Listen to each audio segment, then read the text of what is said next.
And we're back with episode 16 of Dog Football Weekly. It's your host, Reed, with co-host Russ. And today, folks, our guest is Alec Smith. Mr. Alec, how you doing today? I'm doing great, guys. Very excited to be on your podcast. I've listened to a couple of episodes since Daniel introduced me to it. You guys are doing some great work, and just keep it up. Yes, sir. Well, let's just jump right into it. Some big news came out Tuesday. Todd Monken leaving for the Baltimore Ravens. What's your opinion on that? Well, I think this is something that we kind of saw coming. I think we knew that Monken was bound to go back to the NFL eventually. I think that's where he always wanted to be. I'm not sure that Monken loved the recruiting aspect of college football, which I think is something that's kind of pushing a lot of coaches out of the game right now. So, yes, sir. He had, oh, by the way, no need for this, sir. I'm only 24, only a couple of years older than you guys. So, all right. Just Alec is fine. But, I think we saw something similar with Matt Luke. You guys remember him, offensive line coach from a couple of years ago. Retired. Yeah, just, at a relatively young age in terms of coaching experience. And I think, these college coaches are kind of getting tired of having to follow recruits on Twitter and, make sure they're giving attention to certain guys. And it's a lot. It's a lot on the plate of these college coaches. Yeah, I think, the money's not an issue for him. He was the highest paid assistant coach in college football. I just think, his main goal was to get back to the NFL, and that's more – he wasn't going to become a head coach anywhere. That wasn't what he wanted to do. But, I'm glad he got a bigger job somewhere. What do you think about the hire of Mike Bobo? I personally love it. I know that it's been quite controversial, and people keep on going back to Bobo's tenure at Georgia from 2007 to 2014, and then they draw from his time at Colorado State or South Carolina or Auburn or whatever. But, guys, name another college right now that has three coaches in the coordinator positions and head coach that all played for their alma mater. Kirby, Mike Bobo, and Muschamp were all on that 1994 Georgia football team. That's special right there in terms of recruiting. And here's the thing. Mike Bobo has never had talent like he does right now. Yes, sir. And people are going to say, oh, well, what about Matthew Stafford? What about DJ Shockley at the end of his career? What about Aaron Murray? No doubt he had great skills positions, but the offensive line is the difference between a Mark Richt team and a Kirby Smart team. Yes, sir. Well, I think, a lot of people, it's been controversial in the fan base, but, he was that offense was putting up serious numbers under him. First, Aaron Murray set the SEC passing record in yards and touchdowns under Mike Bobo, and a lot of people forget that. And they had not near as much NFL talent on that roster in general compared to what they do now. And also, those teams that Bobo was coaching then, they had to score 35 or 40 points a game to win. Nowadays, you have one of the best defensive minds in all of football leading your program, so you only really, to truly win games, you need to score 20 to 30 points. And that was just not something that he had before. Another thing is Bobo got to experience Todd Monken's system for a whole year. So there's not going to be a whole lot of new install for whoever the quarterback may be coming up in the fall. I feel like it'll be a very similar scheme to what Monken ran the past 2 years.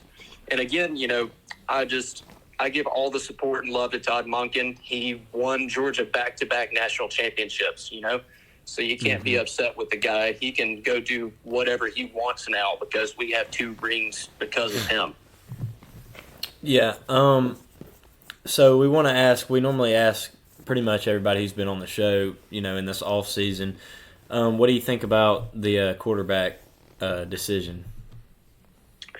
Well, guys, right now I would put my money on Carson Beck, but I think that it is a bit more of an open quarterback race than a lot of people think it is. I feel like a lot of people think that Carson Beck has it locked up. Another thing is that Gunnar Stockton has a very good relationship with Mike Bobo. Gunnar Stockton was coached by Mike Bobo's father, George Bobo, at Raven County. And so he has a great relationship with the Bobo family, and I know that Mike loves Gunnar Stockton. Gunner, I've heard, is one of the hardest workers on the team. Is putting in extra effort in the weight room, film room, what have you. And I also think that Gunner Stockton brings a little bit of, I guess, the best aspects of Carson Beck's game and Brock Vandegrift's game, where I feel like Carson Beck is more of a pure passer. Brock Vandegrift is not a pure rusher, but that is his strong suit. And Gunner Stockton has a good blend of those. Now, if Gunner Stockton had Carson Beck's frame in terms of height, really, I don't think this would be a conversation at all. I think that Gunner Stockton would be the dude. I think that Carson Beck's frame and experience are the only things that are keeping him in the front runner right now. Well, I think do you think the hire of Mike Bobo has any effect on this race? I think it definitely does. And again, to go back to that relationship he has with Gunner Stockton, and it all comes down to Mike Bobo's preference. If he now has free reign of the offense, I think that a lot of people also have the misconception that Kirby meddles in the offense, and I don't think that's necessarily true. I think that Kirby Smart knows his strengths and that he hires people that complement his strengths. And so it's really going to be dependent on what Bobo wants to do on offense this year. Mm-hmm. Well, Alec, do you follow recruiting at all? I follow pretty closely. So what do you think about the situation with Dylan Raiola? You think that Georgia will get him, or Todd Monken leaving puts Georgia out of the race? So this is something, or Monken leaving is something that was proposed to Raiola probably a month or so ago. And again, we talk about Bobo's connections with recruiting. He does what Monken did not want to do, which is he recruits like nobody's business. He knows high school coaches all over the state of Georgia. He has great relationships. He's the lead recruiter on a ton of high-level prospects when he was at Georgia. And, guys, I don't want to say he gives us a better chance with Raiola because, obviously, losing Monken is a huge loss, but I would not think that this recruiting staff skips a beat missing Todd Monken in terms of Dylan Raiola. Well, I think because Kirby said he wants to take 2 quarterbacks in this 2024 class, and I really like Ryan Puglisi. I don't know if that's how you say his name. I really like him, and I'd love to get Raiola too, but what's your preference? Because they've offered 3. Right now, I've watched film on Puglisi and I've watched film on Raiola, and Raiola is my preference. I mean, there's a reason why this guy is rated number 1 overall quarterback. He's, I think, about 6'3", 220, and has the traits that skip out to me is his game kind of looks like Bryce Young, where he just escapes the pocket. He's constantly making plays. I mean, he is an absolute stud, and that's no knock to Puglisi, because, I mean, I think that he's a very talented quarterback too, and I agree with you guys. I do think that we are for sure taking 2 quarterbacks in this class, regardless of who it is. What's your opinion on Jake Merklinger, the 3rd guy? And so I don't know a whole lot about Merklinger. I mean, I know he's from Savannah and that he is maybe the number 11 quarterback in this class. I think he's 10. He's 10. Or the 10th overall quarterback. So when you have the 10th overall quarterback in the nation as your backup plan, that kind of says something about where this program is at right now. And so don't take this and run with it. But to my understanding, Merklinger's offer is non-committable unless we lose Raiola or lose Puglisi. So something to keep an eye on there. Well, another question for you. In this 2023 class, what are some guys you see making an immediate impact? From what I've been reading for the guys in the early enrollees practice, I'll just kind of stick to those guys since, we've gotten a little taste of them in bowl practice and whatnot. One for the defensive side of the ball is Samuel Mpemba, who's been really showing out. I mean, he's got a prototypical we're losing a lot of guys there and losing a lot of experience with Nolan Smith and Robert Beal. So I would look for Mpemba to make a pretty immediate impact on the defensive side of the ball. And then on offense, I'm hearing phenomenal things about incoming freshman Tyler Williams. He's a receiver, and the words that I've heard are Pickens-like. So be looking out for that name when it comes to spring ball and G-Day. Yes, sir. Well, I think a couple guys that stick out to me. I think the guy's name is Monroe Freeling. He's an offensive tackle. Oh, yeah, there will be plenty of playing time at tackle as well. Because I saw this stat the other day. Kirby Smart, only 3 offensive linemen haven't redshirted under him, and I think he's going to be a guy that won't have the chance to redshirt. I think he'll definitely see the field some. I don't know if he'll start or not, but he's one of those guys. Well, one thing that I love about Kirby Smart and his offensive line recruitment is he's very good at recruiting versatile guys. So, we can see Amarius Mims come in and play at guard and not skip a beat. And I feel like Freeling is one of those dudes where he's a plug-and-play type player. And so, I agree with you 100% that he will see his name called pretty early. Well, we've talked a lot about offense. Another question is, how do you think Georgia's defense will perform next year? This is a bold statement, but, it's Thursday night. Let's throw out some hot takes.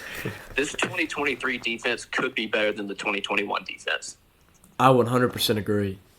What do you guys think about that? I've been waiting for somebody to come out and say it. I think this defense is super talented. I think they get stronger on the back end. Obviously, you lose Chris Smith and Keely Ringo, who's Chris Smith's an All-American safety. But I think up front, this defense has so many options. I'm just excited to see guys like Bear Alexander, Michael, Marvin Jones Jr., hoping his surgery goes well. You keep Jamon Dumas-Johnson. You still have Jalen Walker, who saw the field more at the end of the year. He's a guy that I'm really excited to see. You mentioned Samuel Mpemba, Raylan Wilson. There's so many guys on that front. I think that front's going to be scary. And this is just another testament to Kirby Smart's recruiting. And, opponents' fans are sitting there saying, how is their defense so daggum good year after year? It's because Kirby stacks talent at every position, whether it's an immediate need or not. The secondary recruiting the past 2 years has been absolutely off the charts. I'm hearing some buzz about Jaheim Singletary possibly removing his name from the transfer portal and returning to Georgia, kind of a similar situation as Amarius Mims. And so, you are bringing back some experience in the back end. You're going to have Kamari Lassiter, Dalen Everett, and Javon Bullard is probably going to be your 3 corners next year. Then you're going to have Malachi Starks, and, we got a whole lot of options at strong safety.